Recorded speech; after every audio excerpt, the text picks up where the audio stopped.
So thanks everyone for joining. For us and for me, this is the first time we're doing this.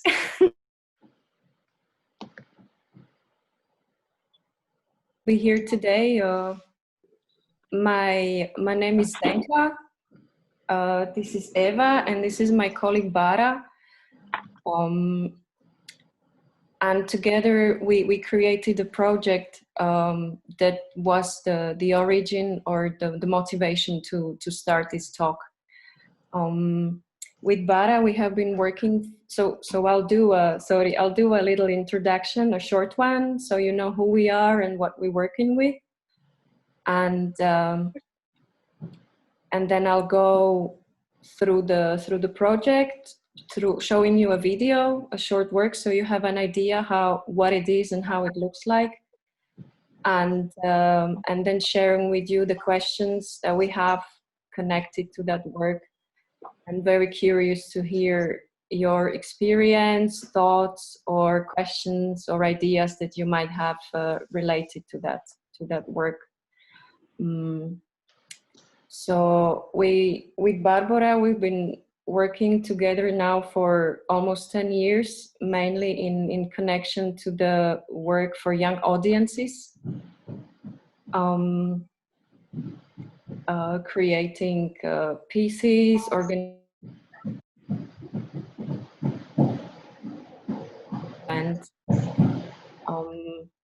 and we are coming from the dance background, so we both are dancers and creators.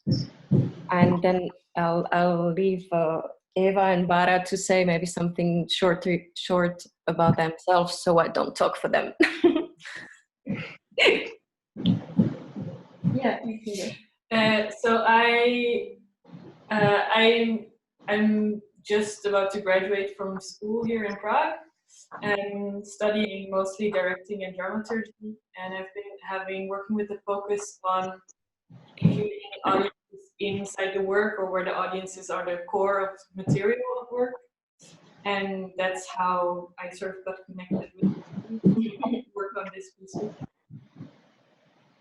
Yeah, and Eva worked with us as a dramaturg or as a dramaturgy advisor.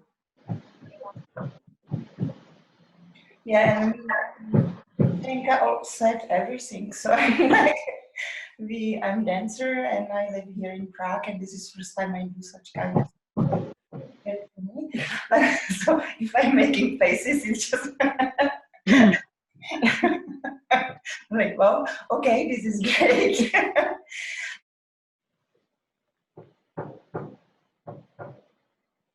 Talk about it. I think it's kind of longer journey we made, because we wanted to do always some piece we did together. We always wanted to move it a little bit more, something far or far from the normal pieces, or like what we know is happening here. I cannot speak for other lands, but here in Czech.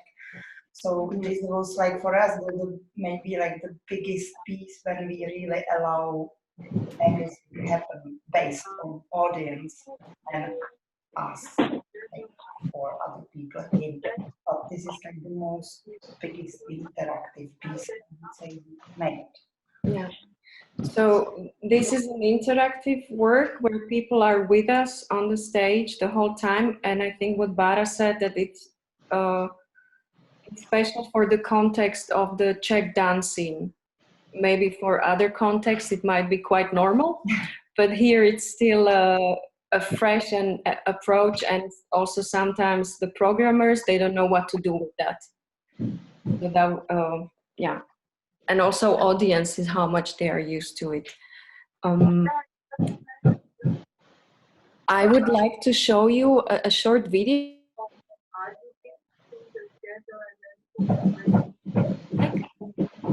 The name of the work is The Interplay. And yeah.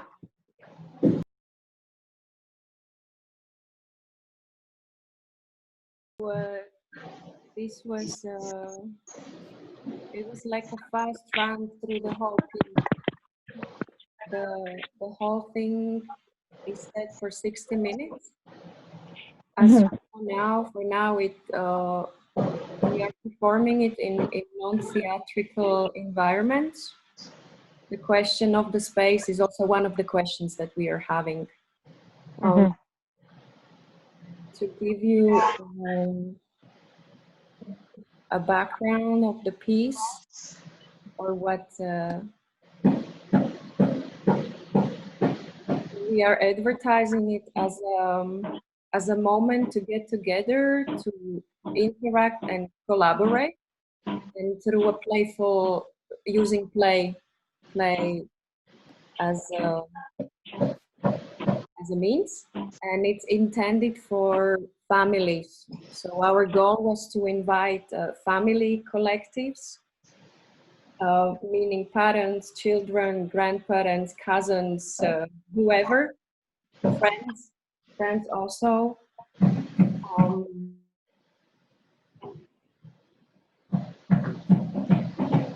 Yeah, we also limited the number of participants, so it's 30 people. We are 4 performers, 2 men and 2 women. Yes. And the 2 performers is Bara and myself, and then we have 2 more, which you saw in there, the 2 males. One of them is more of a musician, so he was also responsible for the musical part. And the 4th member, he has more a drama background, and he also has studied something which is called developmental transformations. Is anyone familiar with this? I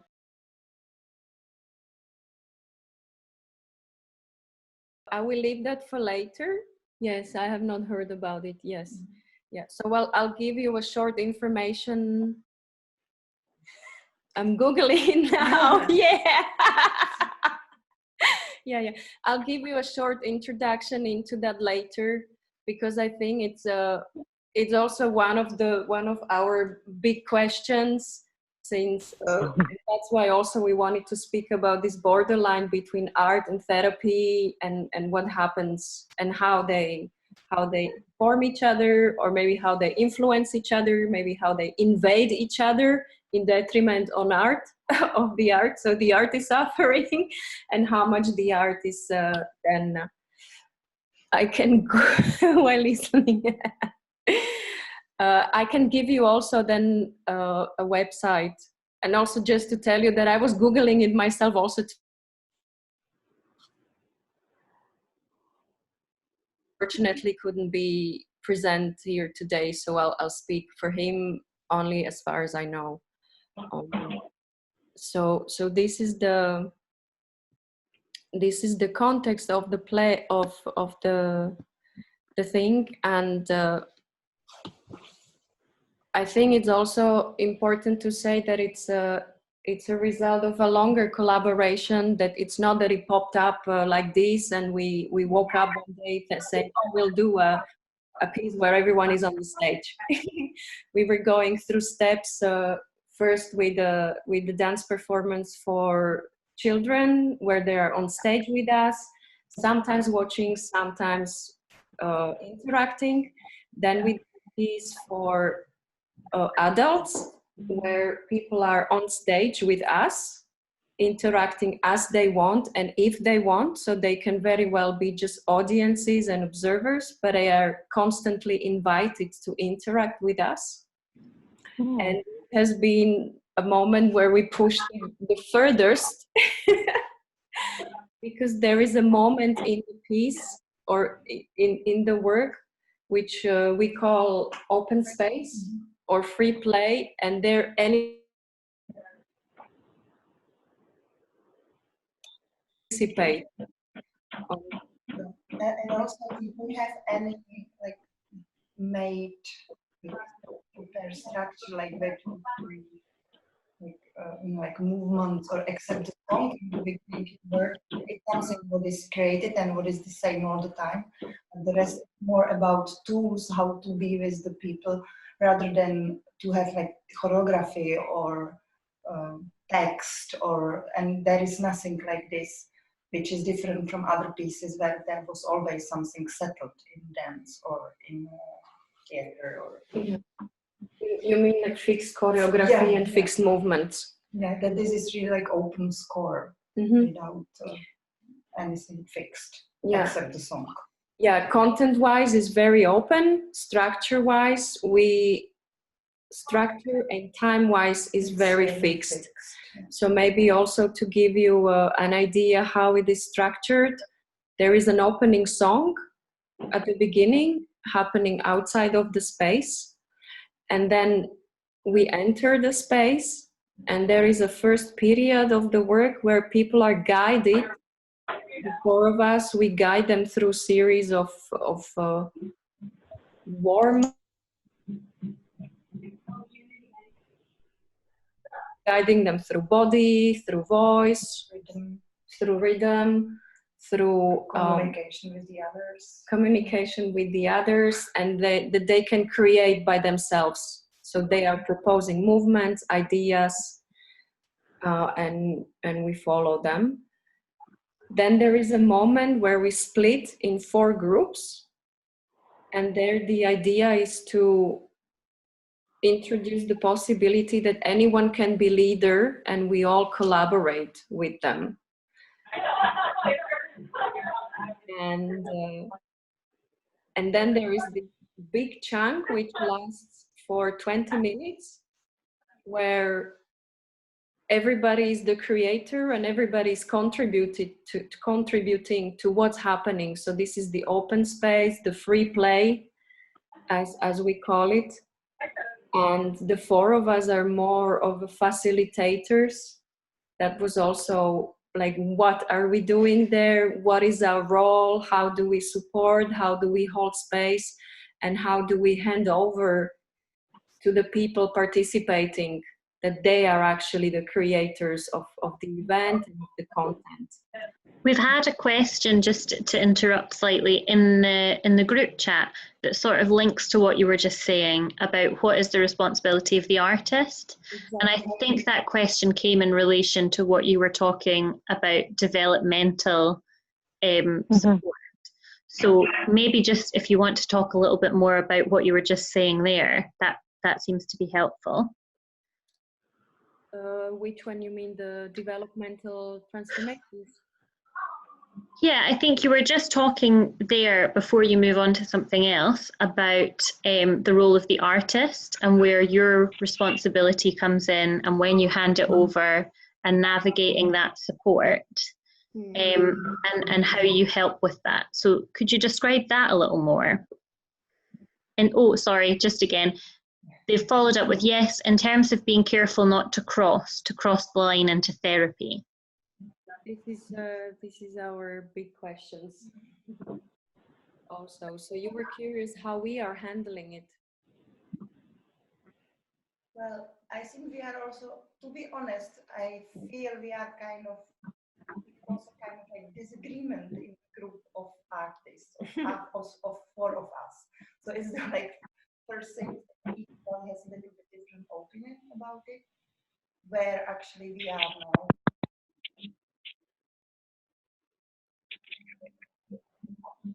Each of us has a little bit different experience, and somebody is more really experienced in the therapy, this guy, man.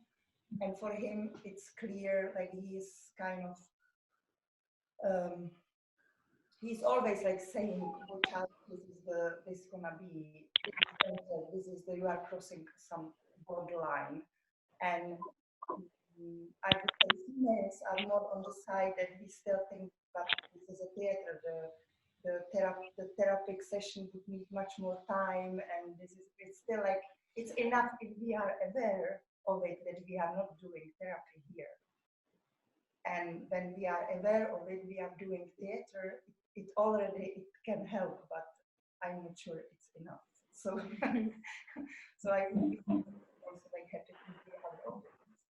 But I think it's very important what we think, like us artists, what we are doing there. And if the goal is we want to stay in the experience, we want to do play, and even also we see on the parents and kids, we see there is some things happening.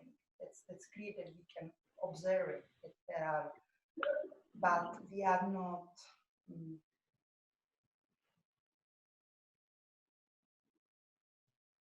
Analyzing?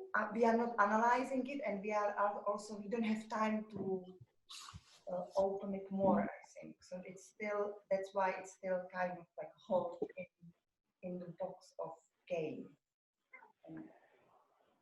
Probably artistic experience. And yeah, artistic, and this artistic experience is also the question of how we do it, what kind of name or what should be the name of such kind of piece. This is also like big question mark, because first we were like, no, this is performance. We can be really like, we're fighting, this is performance. But now we know it's not performance in the way that people are observing and seeing some story or something happening inside them. And also the kids, in the end, some of them used to say, and when will be a theater? You know, so it depends also what parents say then. If they say we are going to theater, they are only ready to see something. And some parents told me, yeah, I told them we are going to the theater, but we will play there ourselves. We will do it's so. It's some parents are already developed or they have this experience. And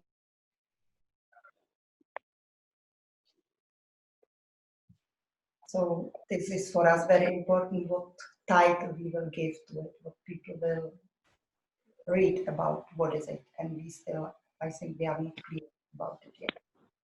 Or we have a lot of questions. I'm curious, like from the people who are there with us, like what are your thoughts or experiences about this borderline and what is the responsibility and what to take care of or what to look after. So maybe if we could open this. Yeah, share thoughts around this, the responsibility and actually what is the boundary, or when do we cross it? Because I think it's presented all the time in art. So like until the moment you decide as a person who wants to have a treatment, then I think it's the therapy. But when you go to the theater as an audience or as interactive audience, or it is art, but it has a therapeutic effect, I think, always, even if you like it or don't like it, or you have the therapy. But, so if people feel more comfortable typing rather than speaking, that's fine. I'm happy to read out whatever is in the messages. But if anyone feels comfortable enough to speak out, remember you might be muted, but you can respond to that question however is best. Hi everybody, I'm Grace. Hey. I'm currently doing a project where I'm working with older adults who have dementia. Many of them have Alzheimer's, and we've been using applied theater to create moments of joy, but there have been times where we've brought up feelings where people are crying or not terribly unhappy, but I guess remembering happy times from their childhood and are, tearing up, like, and we're working within an institution within the recreational therapy department. We're not therapists. They have a recreational therapy staff, and I have to say I'm not very impressed with what I'm seeing as the professional staff and the services that they're providing. They don't seem to be engaging people as individuals in the same way that we are. But I was just curious if what others think about that. I don't think that we've crossed a line where it's been too triggering or too upsetting, but we've definitely brought up emotions. For the most part, it's been very lighthearted and fun and silly and, you know, a lot of laughter. But here and there have been tears. So that's what I was curious about. Can I have a question? Is it the regular experience, or is it something happening when? We've been going, it's a once a week project, and we've been going, we've gone 11 times so far, with mostly the same group of people, about 8 people. Some days there are people who don't come, but mostly it's the same group of people, you know.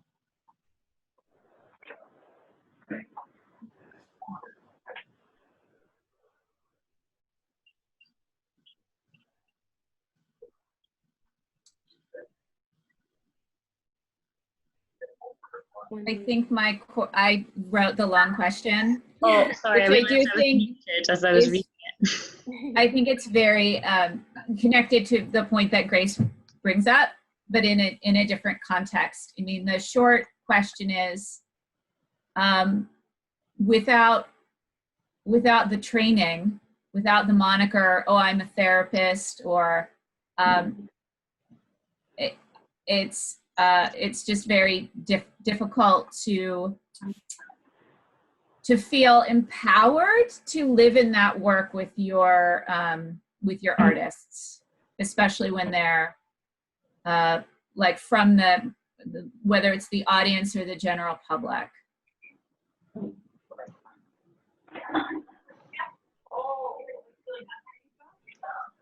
I have a question to those of you who are working professionally in this sort of way. When do you institute your own rules then as to at what point you then become not the person to support that individual? Or how do you recognize at which point you're opening up feelings in response to the artwork versus when do you institute that limit? Is that something you decide on your own? Is that a group decision? How do you recognize that place?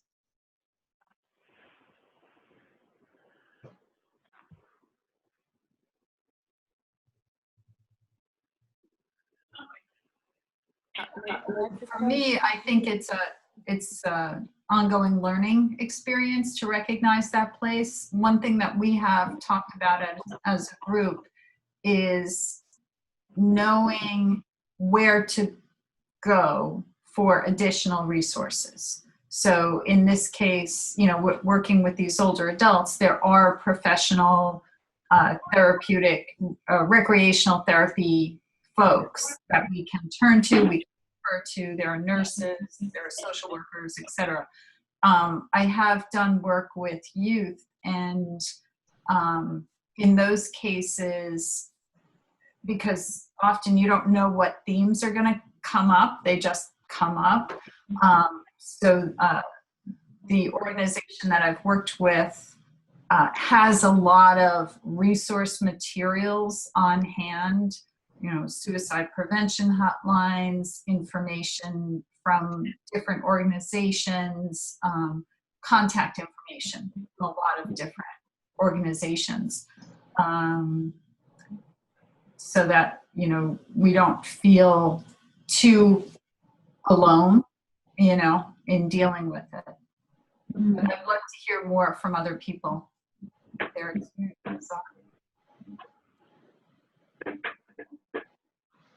I'm usually working in school situations, and so we have staff that are on call if something gets too hot to handle, some emotions, children's behavioral issues or things that we can call on.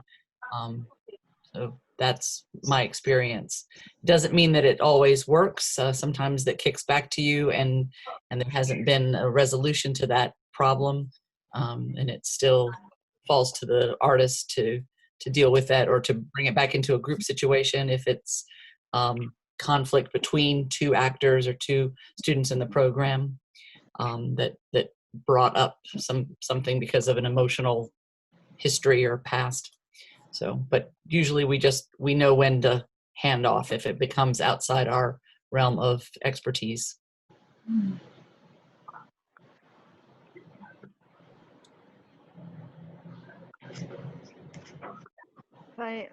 I'm an art therapist, and I also work with people who are affected with Alzheimer's and dementia. And I have come to also, just as Grace has mentioned, through when I come and I do art with them and I sit with them, I have noticed that, you know, they're tearing up as well, especially one particular participant. And she used to do art before when she was younger. And obviously that whole art process brings up a lot of emotions, a lot of memories. And I think it's a very fragile and a very thin line between when is it art and when is it therapy, because everyone responds differently. So I think the most important part is just to be really sensitive of how does the person respond right now, and can I hold them, can I give them that framework of just making them feel comfortable and safe right now. That is what my experience is. I offer expressive arts for youth, and I myself still struggle because sometimes some emotions come up when they express, but I don't want to, it's not a therapy session. So it's just expressive arts for them to get out and be more in touch with the emotions, become self-aware. And there I realize you have to be really sensitive. It's almost like a dance, but it's, you know, just how do I now come in contact with this person if they all of a sudden become emotional and they all of a sudden feel like, you know, it's really affecting them. And then it's really important just to hold, you know, like hold that space for them and talk through that. I think if you're not a therapist, it's just becoming really sensitive of what are they going through right now and not being scared to talk about it. A lot also happens in the reflection time. So when we sit and we reflect upon the process and what's happening right now, that's when I notice, okay, I need to be sensitive of how do I hold the group right now and sort of lead them. And if I do see one or two people are, you know, more sensitive right now, then I sort of just gently close the group in the discussion if it's in the reflection time and the therapy session has closed, and then I still go and talk with them individually and just make sure that they're okay. In that sense, with the older participants, it's not that easy, I find, but I just really go low skill, low level, and try to sort of end off with a more positive note and, you know, just hold them in that space. But it's a very thin line. Personally, I feel, yeah. I know too, it's Margie from Toronto. When I work a lot with youth in devising theater, and of course it comes from a place that matters to them, so we often get on subjects that are quite deep, like mental health or something. I allow them the space to speak, but also really try to drive them towards character and story. So to take that emotion and use it in a way of creating outside of themselves. So it's not therapy, because I'm not able to, I'm not a therapist. So allow that, I agree, that space to talk about it and then use that to fuel the art.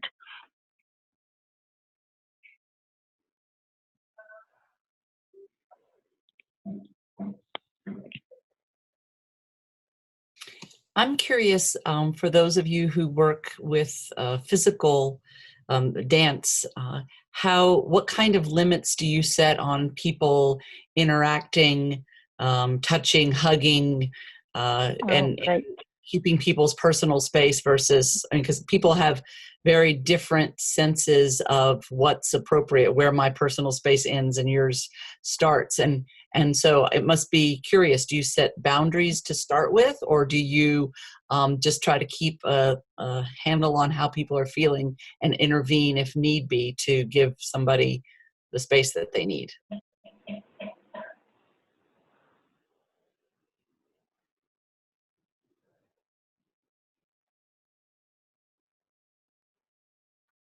Maybe as you are reflecting upon the question, I had a question that came to me while listening to you, and that was the question, like when I heard the reflecting part. So I thought, like, what is the structure, or what are the elements of those sessions when we work with those contexts that are necessary or important to have? Like, as when I heard reflection, that sounded like something very important to be there. Mm-hmm. And also in relationship to our work, we don't talk so much. Interaction, maybe some verbal interaction. And so I was having the question, like, what to do when we don't have the speech, or when there is no time for like a longer discussion, how to handle these things. Yeah. And maybe in terms of the reflection at the end, which I forgot to mention, there are sheets of paper on which we can draw. So maybe that's the moment where what happened can be processed and everybody on the same level. Sort of, we stop to be the performers and the guides, and we just meet as people. So that's the moment, I guess, for us, for reflection happening. And I also wonder that from what I heard, it sounds more like a moments of that are recurrent or over longer periods, and maybe more as a closed group. Yeah. Or what are the contexts in which those forms or activities you do?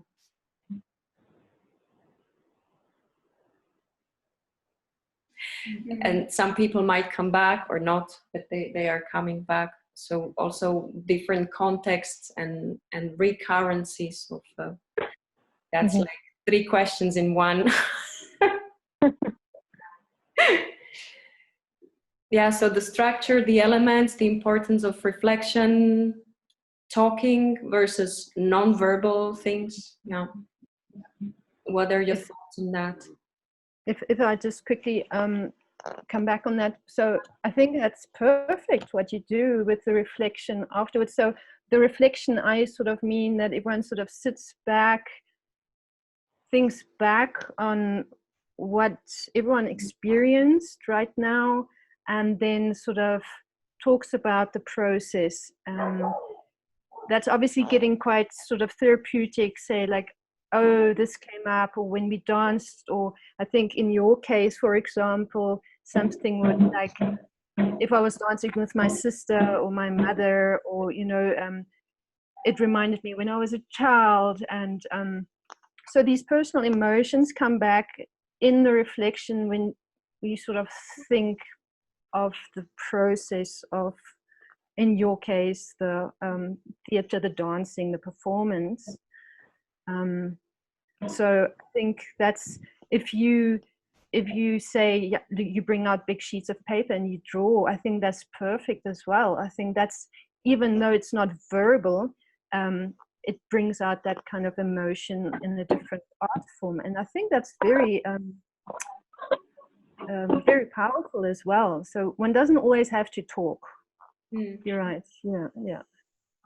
But I had an interesting insight that we mentioned feelings very little.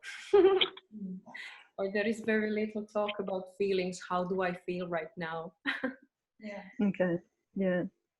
Because somehow it goes into the drawings are more describing the story which happened, like the environment where we were in this open game, and usually kids draw the environment or the roles they got. And they wanted to have these roles. They decided I will be this. So it's not completely muted. Is it muted? Muted. We speak, but it's more like we are naming where we are and who we are. But I discovered we don't mention how we feel. This is quite interesting.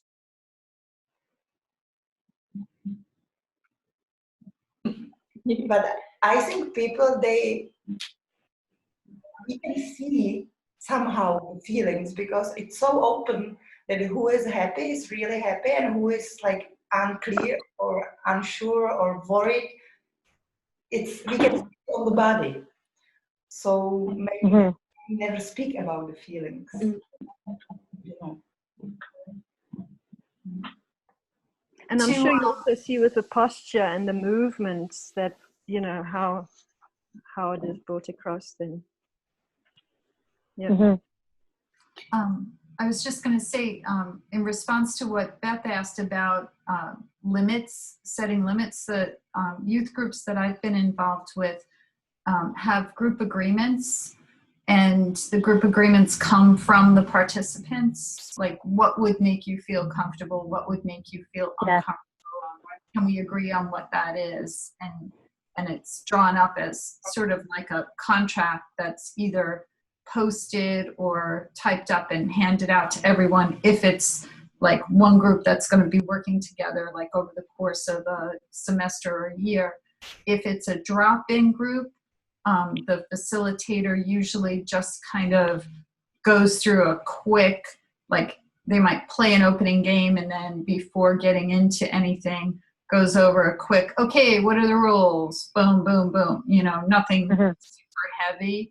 But just kind of, this is okay, this is not okay, and maybe demonstrating, you know, which always gets a laugh.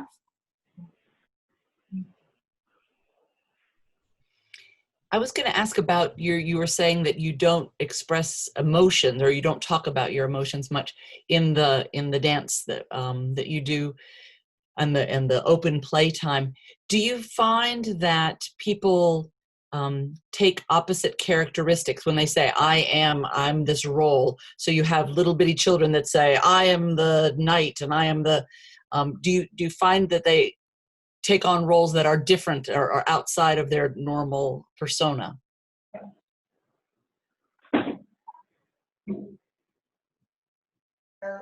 Like, I think I saw many times like exchange the roles between parents and kids. Like that the kids like to be leaders. They have this freedom of to lead the parents and telling them what they now do for them. But also we use a lot of like physical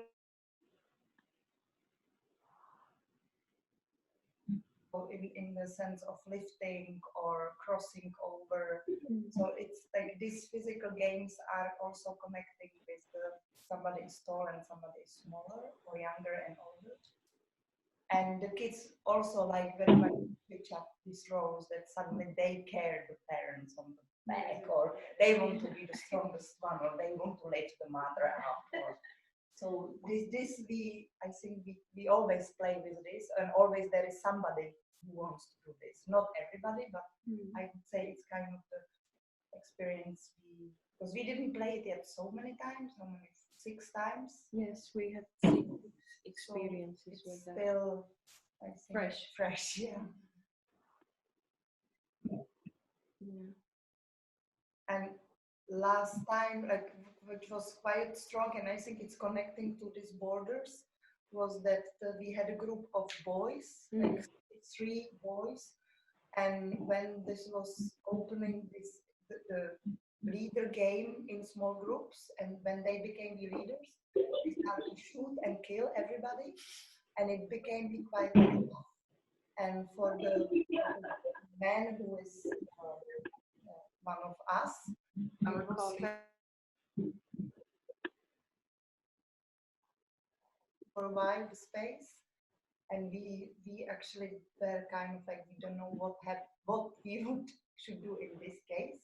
because it became already quite dangerous and also kind of not or like what in the free game we should allow, but where is the border what we can allow or how to transform it into something. Sorry to interrupt. Could I ask you to just repeat that slightly closer to the microphone? I think some people are having issues with connectivity. Part of that last time we had a problem, like it's connecting to the borders, how far we can go in this like opening game and how big what the freedom can bring. And that we had last time experience with 3 boys, they were like 8, 9 years. And in this, in the moment when they could lead the small group, they start to kill everybody. They wanted to shoot and kill, and they became quite like violent. Yeah. So it became the issue what to do with it, how to, because in our rules, it was very open and it was like saying, you can lead us and do what you want. Mm-hmm. Got this freedom, but how to react to it, how to transform it, or what to do with this kind of energy, we don't know yet. So what happened was that they left the space for a while. They start to drink water, and then they come back with our colleague who was the lead inside this small group. But it became the question of the border also, like of the freedom, I think. I think it's also the issue of how to hold it, how much we have to hold it or not.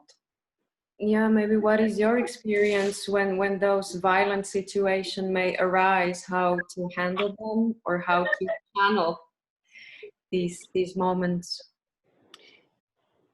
I have no idea if this would work, but the first thing that occurred to me is if you kill everyone, you have no one left to lead. So everybody's just lying on the ground and they're still, and you are a leader of no one now. Surprise. Absolutely. That's a good one. The other tactic I use is once I also allow them to use their guns or whatever method first, and then I say, okay, that was really interesting. We've seen that. What else can we see? So it's a form of being more creative or imaginative.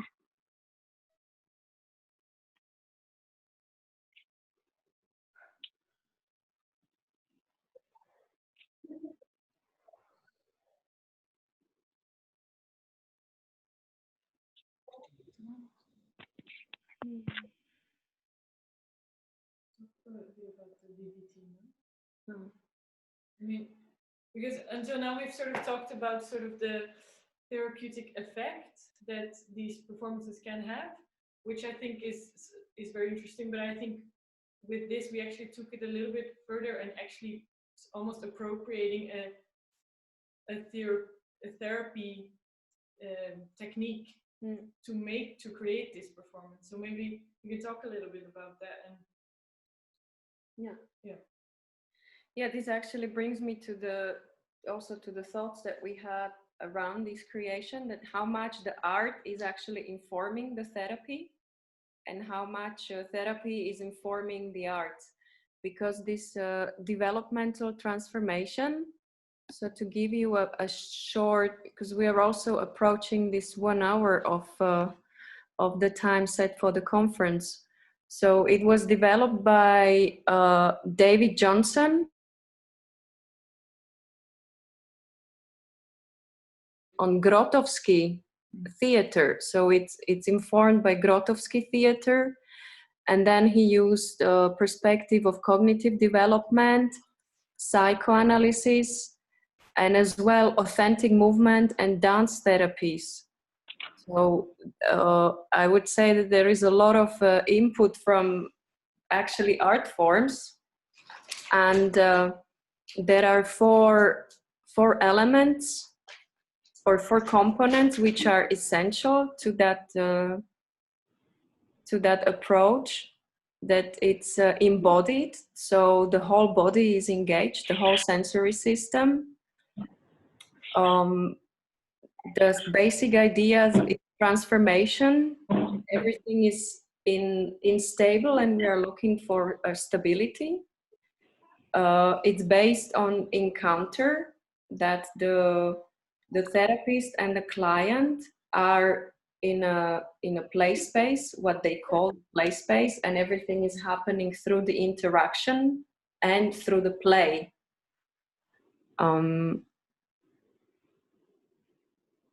Yeah, so this is sort of the basic setting.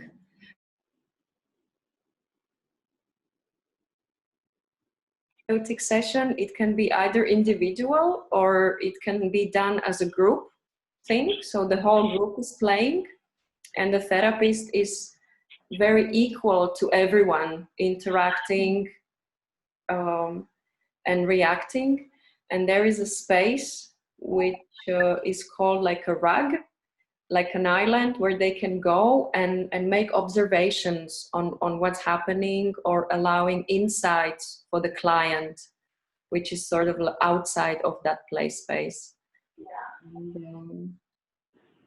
And this idea of the play space was probably something that has come from this developmental therapy. But at the same time, I would say that when we go into open improvisation or any sort of improvisation, it's exactly the same situation.